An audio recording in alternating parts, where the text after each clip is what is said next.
নমস্কার। উচ্চ মাধ্যমিক পাস করে কোনো রকম প্রবেশিকা পরীক্ষা ছাড়াই এবার নার্সিং কোর্সে ভর্তির সুবর্ণ সুযোগ। এই সুযোগ হাতছাড়া করবেন না। শুধু নার্সিং কোর্সে ভর্তি হলেই হবে না, এমন কলেজে ভর্তি হতে হবে যেখানে শিক্ষা মানেই শুধু বই নয়, জীবন গড়ার একটি সুযোগ। এই কলেজগুলি হলো শান্তিনিকেতন সেবানিকেতন নার্সিং ইনস্টিটিউট, কবিগুরু নার্সিং ইনস্টিটিউট, স্বাধীন নার্সিং ইনস্টিটিউট।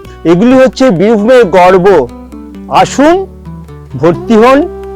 এই কলেজগুলিতে জিএনএম এবং বিএসসি কোর্সে ভর্তি চলছে। এখানে আপনারা প্লেসমেন্টের সুবর্ণ সুযোগ পাবেন। এর সঙ্গে সঙ্গে আপনারা স্টুডেন্ট ক্রেডিট কার্ডেরও সুযোগ সুবিধা পেয়ে যাবেন। অত্যন্ত গর্বের সঙ্গে বলি যে এখানে আমাদের নিজস্ব হাসপাতাল শান্তিনিকেতন মেডিকেল কলেজ ও হসপিটালে প্রশিক্ষণের সুযোগ পাবেন। এর সঙ্গে সঙ্গে সরকারি হাসপাতালেও আপনারা প্রশিক্ষণের সুযোগ পাবেন। অতি সত্বর এখানে যোগাযোগ করুন এবং স্ক্রিনে দেওয়া যে নাম্বারটি আছে সেই নাম্বারে আপনারা ফোন করতে পারেন এই ভর্তির ব্যাপারে বিস্তারিত আলোচনার জন্য।